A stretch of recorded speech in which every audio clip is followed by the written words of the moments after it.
శివ పార్వతులేమో ఈ దంపతులనిపించాలి ప్రతి సంసారంలోనూ మా కథలే వినిపించాలి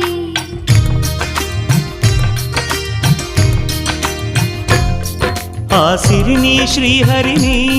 మా జతలో చూపించాలి శ్రీకాంతుల కొలువంటే మా కాపురం అనిపించాలి మా ముంగిలిలోన పున్నమి పూల వెన్నెల విరియాలి మా చక్కని జంట చుక్కల తోట పరిపాలించాలి కలలో ఇలలో ఏ కన్నెకి ఇలాంటి పతి రాడనిపించే వరుణ్ణే వరముగయు